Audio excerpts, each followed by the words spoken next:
The Dutch government has announced new export restrictions on microchip technology sales, citing security concerns. On the one hand is the United States. It's a longtime ally, a country that shares nuclear weapons with the Dutch. On the other hand is ASML. In a quiet corner of Europe, the Netherlands just made a move that has stunned Washington and left Brussels scrambling. It wasn't a protest, a speech, or even a tweet. It was a single, calculated action that sent ripples through tech industries, energy markets, and global alliances alike.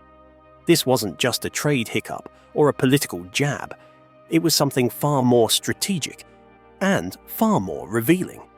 While some are calling it bold, others are calling it a wake-up call. And tucked inside this international twist is one detail so critical, it might just change the future of innovation itself. So what exactly did the Netherlands do, and why did it catch everyone off guard? Let's unravel the move that's got the world talking. Netherlands halts ASML exports. The Netherlands' alleged sudden move to slam the brakes on ASML's exports shook the global tech and economic scene. ASML, the Dutch crown jewel, and the world's only supplier of advanced extreme ultraviolet, EUV lithography machines, plays a critical role in semiconductor manufacturing.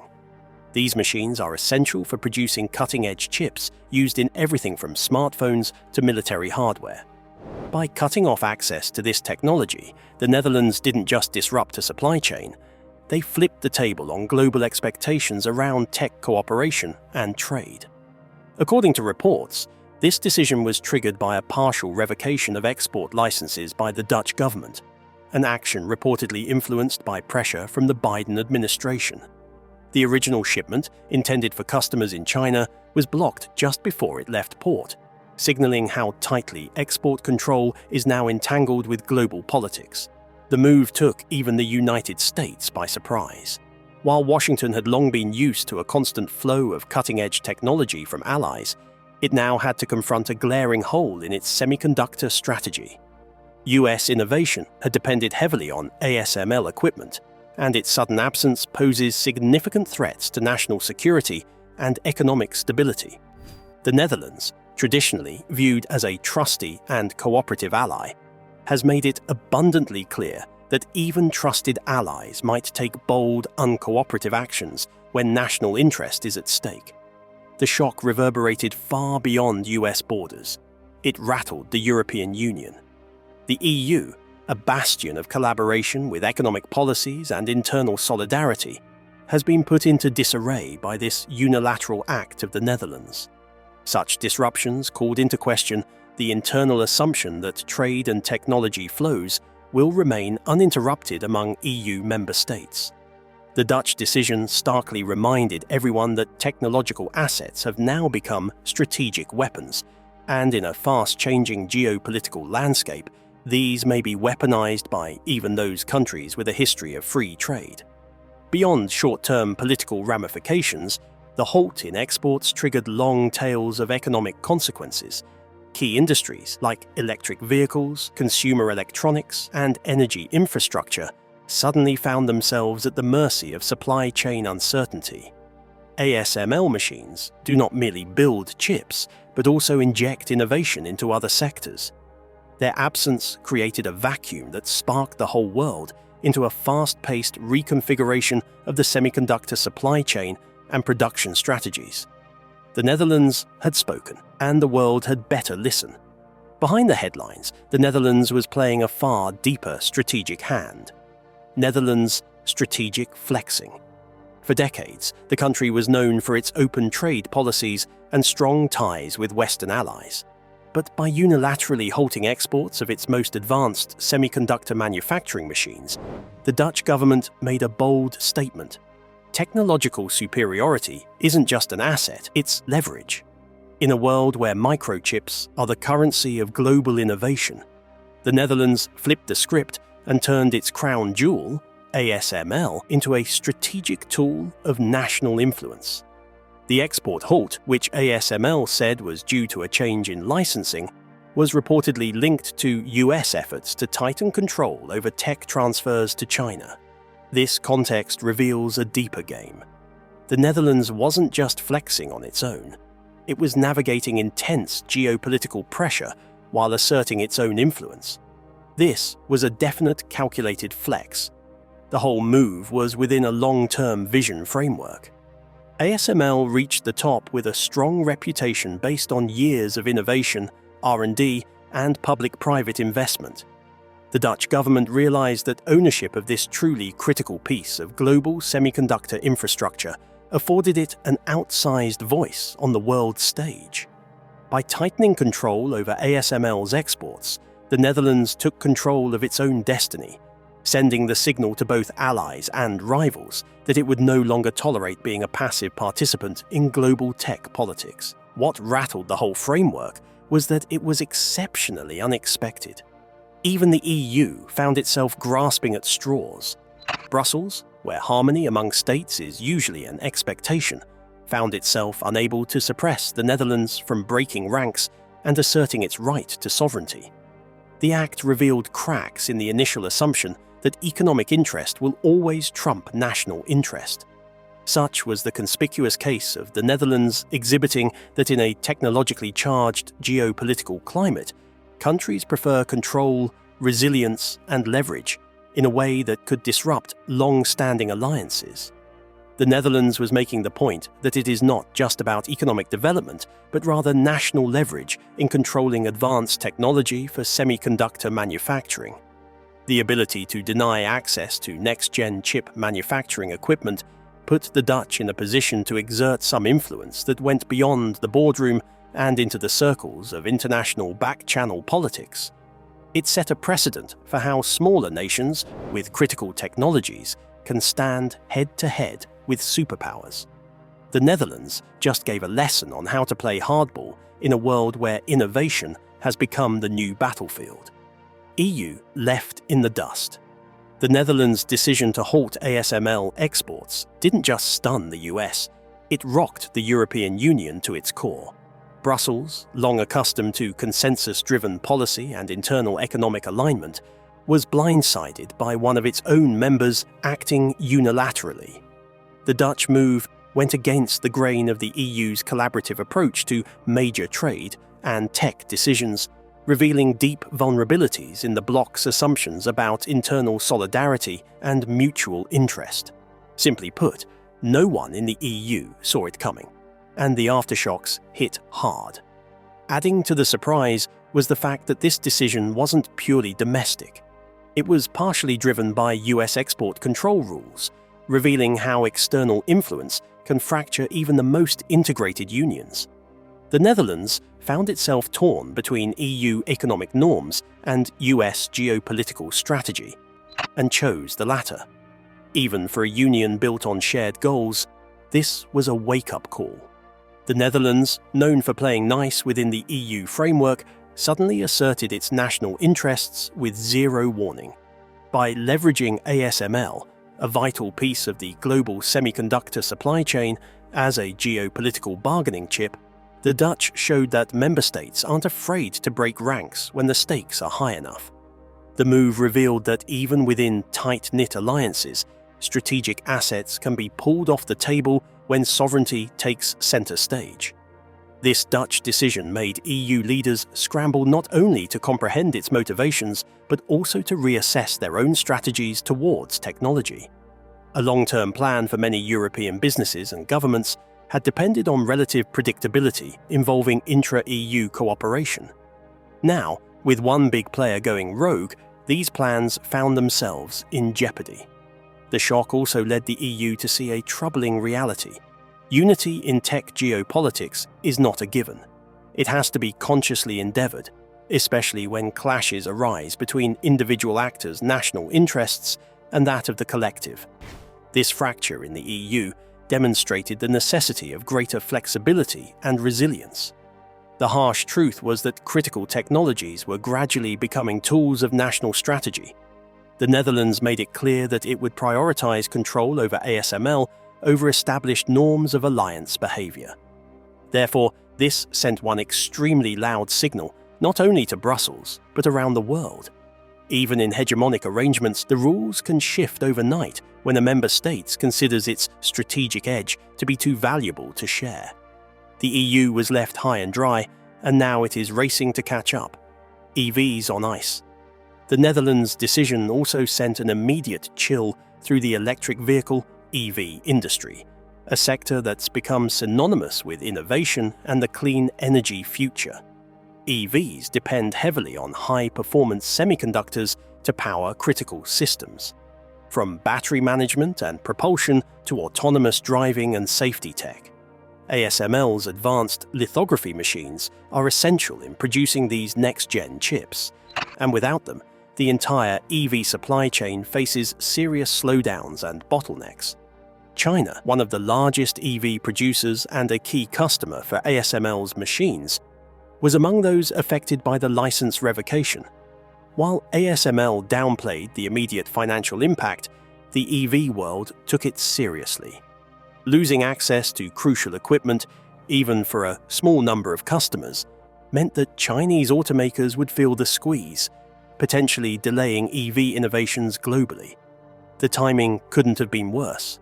EV manufacturers were already under intense pressure to scale up production, meet rising demand, and stay ahead in a competitive global market. The sudden freeze in access to ASML's cutting-edge technology added a layer of unpredictability to an industry that thrives on precision and timing. Companies were forced to scramble for alternative sources, navigate rising costs, and delay production schedules, all while trying to keep investors and consumers confident in their long-term roadmaps.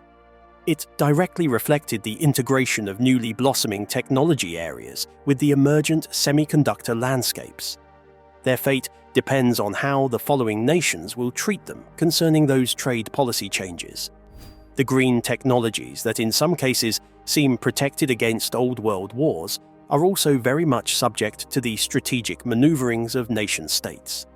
Just with one export restriction, the Dutch government reminded the world that technological dependence comes with serious strategic risk. Under the conditions created by the newly emerging recession, the industry heads started rethinking their whole supply chain strategies. Chip independence and alternative sources of semiconductor proliferation become the new focal points. So, governments have started looking to localize manufacturing and invest in domestic R&D, as well as diversify supplier relationships. There's a simple message here. The electric vehicle revolution must surely be multi-sourced for failure. How advanced, however, as demonstrated by the repeated magnifying glass effects created by the shock that has presently put such vehicles on suspension. Unexpected crossroads in energy and tech. At first glance, oil and semiconductors might seem like they live in completely different worlds. One fuels engines, the other powers electronics. But the Netherlands' decision to halt ASML exports revealed a surprising link between the two. As advanced semiconductor technology becomes deeply embedded in modern energy infrastructure, the disruption of chip-making tools has implications far beyond smartphones and EVs. The oil industry, in particular, is increasingly reliant on high-tech systems that use semiconductors for exploration, extraction, refining, and grid management. The Dutch export freeze added unexpected tension to the already fragile balance of global energy markets. As countries juggle fluctuating oil demand, environmental regulations, and the rapid expansion of alternative energy, the tech behind the scenes plays a major role. Disrupting the flow of cutting-edge chip-making tools threatens to slow innovation in energy tech, from precision drilling systems to smart grid controls. It's a reminder that even industries rooted in natural resources are now bound tightly to the digital world. The Netherlands is a nation that plays an important role in oil trade, as well as a center of excellence in technological prowess, where the dichotomy between these two sectors was blurred by one strategic decision. With this, the Netherlands proclaimed that energy security and technological control were now intertwined through the importance of ASML's systems in the semiconductor industry. This raised the hackles of policymakers and energy executives alike, who suddenly needed to think about how a bottleneck in chip manufacturing could affect oil production, processing efficiencies, and even the stability of power grids. From that point onward emerged a larger insight. No sector is immunized from the geopolitical chess game over advanced tech. Energy and tech now sit across the table from each other, with disruptions in one rattling the other. This Dutch decision has not just placed tension on EVs or the electronics industry, it has underscored the fragile interdependence that modern economies rest upon. In the age of digitization, the worlds of energy and technology are no longer strangers. They have become unlikely partners and possible pawns in the ever-changing battle for strategic dominance. Yet the most vulnerable player wasn't in the Middle East or Asia. It was across the Atlantic. US tech dependency exposed. The Netherlands' unexpected halt on ASML exports landed like a thunderclap in Washington, exposing a long-standing vulnerability in the United States' tech infrastructure. For years, the US leaned heavily on allies to maintain its dominance in advanced technology, particularly in the semiconductor industry.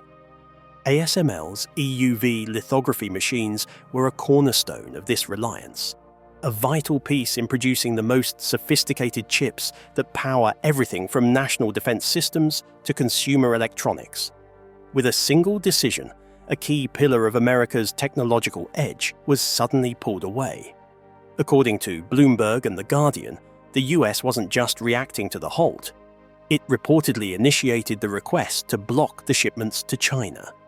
This maneuver reflects Washington's broader strategy to prevent China from advancing in semiconductor technology, even if it means disrupting allied trade flows. The shock forced US policymakers to confront a reality they had long ignored.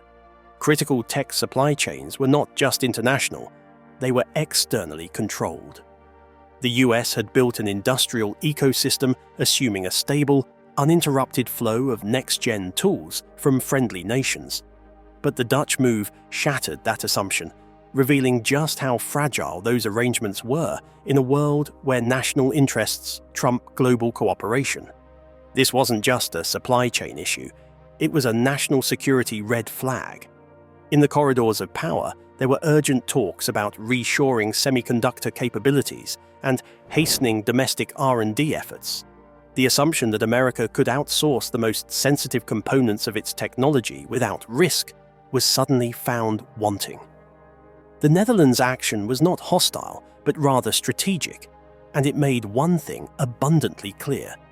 The US can no longer depend on goodwill and handshakes when it comes to the backbone of its digital and defense systems. This was a wake-up call with reverberations through every sector pertaining to chip manufacturing. This halt on exports was perhaps the biggest lesson in the new rules of an emerging era of global power. Technological leadership today is about more than the best brains or biggest companies. It is about possessing the means of innovation. The Netherlands engaged in this kind of primary defense in a strategic assets game, and in so doing, widened the aperture of an American blind spot. Now, the US is faced with an ugly choice on the road to self-sufficiency in a world where even like-minded allies may act unilaterally in favor of their own technological sovereignty. Global supply chain. Dominoes. When the Netherlands pulled the plug on ASML exports, it was more than just a policy shift. It was the first domino to fall in what's now becoming a worldwide chain reaction. ASML isn't just another tech company. It's the sole provider of the world's most advanced lithography machines used to manufacture cutting-edge semiconductors. These machines are the heartbeat of global innovation across multiple industries. So when the supply stopped, production lines everywhere, from EV factories to defense contractors, felt the impact almost immediately. The Guardian article clarified that the ban involved both EUV and DUV, deep ultraviolet, machines, the latter being slightly older, but still critical to many industries. The fact that even DUV shipments were blocked reinforced just how deep this disruption could go, affecting not just elite chip makers, but mid-tier manufacturing across Asia and beyond. The disruption highlighted just how fragile and hyper-connected the global supply chain truly is. Companies and governments had operated under the assumption that advanced tools like ASML's machines would always be accessible through stable trade agreements with allies. The Dutch decision shattered that illusion and revealed a troubling truth. When even one critical node in the supply chain gets hit, the shockwaves can ripple across dozens of industries, economies, and geopolitical alliances. This left manufacturers frantically searching for other visions in areas like electric vehicles, consumer electronics, and industrial automation. It forced many to hold back on production plans, descend the tier of components sourced, or make investments to find or develop alternative solutions due to the lack of access to ASML's tools. Investors were at the very least disappointed by the sudden shift in what they anticipated as predictable, globally integrated systems. They found themselves staring down the barrel, so to speak, of greater and even greater risks, slowed projects, and an uncertain future, all under the banner of supply networks that turned out not to be as seamless as they were reputed to be. What this event underscored more than anything is that resilience, not efficiency, is now the name of the game. It has spelled the end of an age when just-in-time, global dependence and manufacturing was substituted with diversification, redundancy, and tech sovereignty in today's new era. The Netherlands didn't merely disrupt a trade route, they've triggered a global reset. And now, countries and corporations alike are rethinking how and from where they build, source, and protect the lifelines of modern industry, knowing full well that the next domino might just be a decision away. Sovereignty over semiconductors. We've officially entered a new era of tech nationalism, where semiconductors are no longer treated as just commercial goods, but as strategic levers of power. By choosing to withhold access to the world's most advanced chip-making machines, the Dutch government signaled that technological sovereignty now takes precedence over global market norms, even among long-standing allies. The Dutch Foreign Ministry didn't publicly frame the ban as politically motivated, but ASML's statement acknowledged recent clarifications from US regulators, revealing how export decisions are now shaped by foreign governments' national security priorities. The age of open tech markets is clearly giving way to strategic gatekeeping. This move wasn't made in a vacuum. It was a deliberate recalibration of national policy rooted in the recognition that whoever controls chip technology holds a major advantage on the world stage.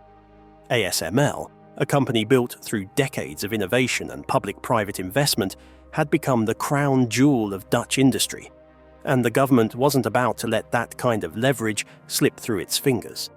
Instead, it deployed that power strategically, setting the tone for a new era where advanced tech equals national strength. The world started noticing immediately when the countries all over experienced their own troubles with the vulnerabilities of their semiconductor supply. The blunt truth was this: in the modern interconnected globe, countries would not be much of a gamble when betting their critical tech infrastructures on other governments. From Washington to Seoul, governments began doubling down on domestic production, indigenous R&D, and supply chain resilience. The rules of the game had changed. Now, it's all about who owns and controls the tools of innovation. More so, the hype is all about a bigger geopolitical shift. Territory is really tech, and semiconductors are the new oil. National interest trumped economic convenience in this high monolithic environment. Countries are not waiting for any multilateral solution anymore. The Netherlands might be small in terms of geography, but with just one move, they proved that technology can wield disproportional power. Suddenly, they lit the fuse to a global race for semiconductor sovereignty, and there's no turning back. This rising tech nationalism mirrors a broader shift in how nations define strength in the 21st century, not by land or soldiers, but by intellectual property and innovation. India, for example, has initiated the $10 billion semiconductor incentive program to endeavor to restart domestic chip fabrication and reduce dependence on foreign suppliers. As Taiwan's TSMC becomes a focal point of US-China tensions, it is becoming apparent that semiconductors are no longer just components. They are geopolitical assets. In the words of technology expert Chris Miller, the country that controls the future of chips will control the future of everything.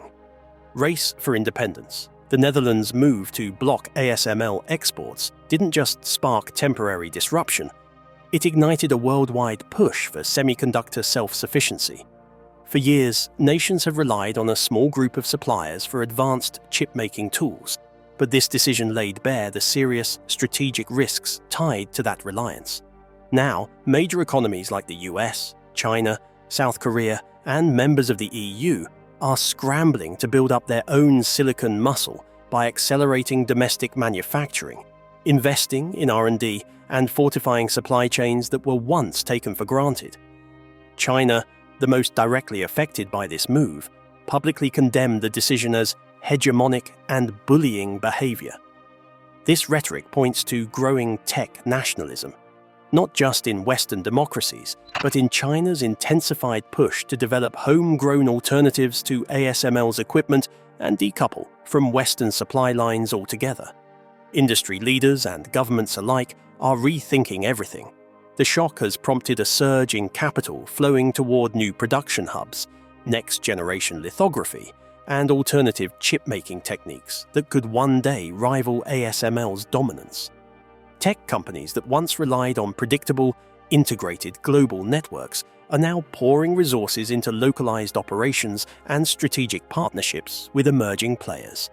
Mergers, acquisitions, and joint ventures are booming as the private sector rushes to secure its footing in this new, less predictable landscape. Countries, realizing the urgency of the situation, have initiated policy reforms. From tax breaks and public-private partnerships to finding grants for R&D centers, countries are assembling aggressive national strategies to bridge the divide. For many, it is an economic matter and national security. Legislators know that the ability to produce semiconductors is the foundation of technological sovereignty. It is no longer a matter of who can build the fastest chips. It is a matter of who can build them without asking someone else's permission. And this race is reshaping global alliances and trade priorities in real time. The Netherlands have demonstrated how a small country, having the right tech in its pocket, can change the global balance of power. Now, other countries want the same leverage, and they are fast-tracking. The semiconductor arms race has graduated from a slow tug-of-war to an all-out sprint. And in this new calculus of geopolitics driven by technology, those defining who holds the fabs, the tools, and the breakthroughs will not merely determine markets, they will determine history. A classic case of this paradigm shift is India's recent announcement of a $10 billion semiconductor incentive scheme aimed at attracting global chip makers to establish factories in India. In March 2024, the Indian government approved a major deal with US-based Micron Technology for the construction in Gujarat of Micron's first major semiconductor facility, a symbolic gesture that embodies the emerging economy's unwillingness to remain passive players in the tech supply chain. Several countries, including Japan and Germany, have since announced large-scale programs to stimulate their economies and create talent to narrow the skills gap in chip design and manufacturing. According to a McKinsey report, more than 60 countries are now funding national-level semiconductor strategies, which demonstrates that a global consensus is emerging that chip independence is not optional anymore. It's an absolute necessity. Such a cultural shift, where technology policy is now being defined by national identity and economic pride, is changing the way governments think about innovation, sovereignty, and future competitiveness. But beneath all the urgency and investment, something far bigger is being quietly redefined: rewiring the rules. For decades, open markets and international cooperation were seen as the gold standard, especially among allied nations. However, this decision shattered the long-held belief that economic interdependence guarantees mutual benefit. Instead, it underscored a new truth.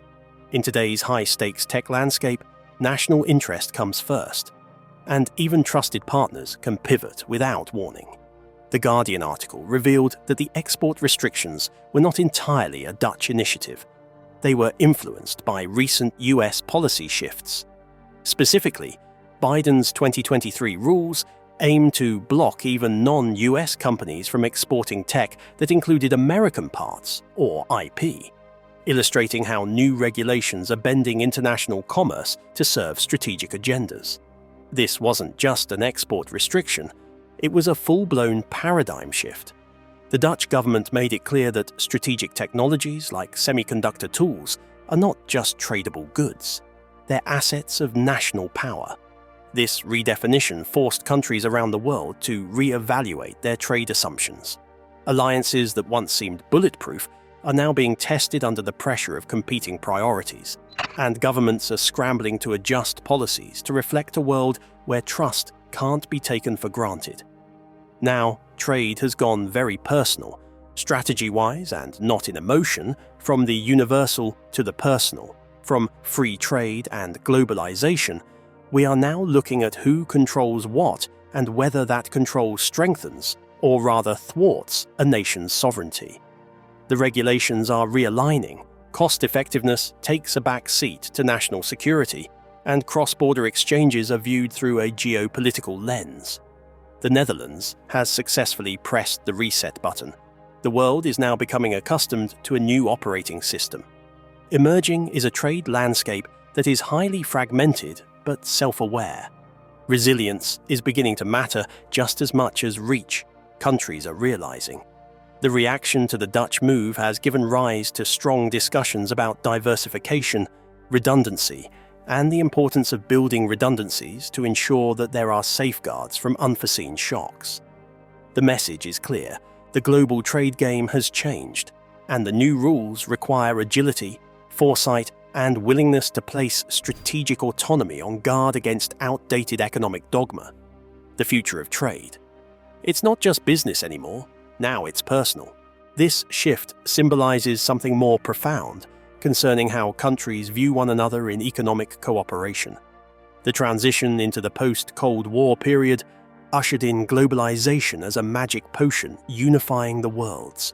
The more connected their economies were, the lesser chances they would fight. But the case of ASML reverses this logic. Danny Roderick of Harvard once warned that too much globalization makes nations feel alienated from their very destinies. That spirit is today back. Nations are withdrawing from interdependence not in isolationism, but from some perceived strategic necessity. Efficiency and openness have yielded resilience and control, which change not only how trade agreements are written, but also how nations build, break, and redefine trust in their economies through the 21st century. Thanks for watching. If you found this story as surprising as we did, make sure to hit that like button, drop a comment below. We'd love to hear your take. Don't forget to subscribe for more global shifts and power moves just like this. But don't stop here.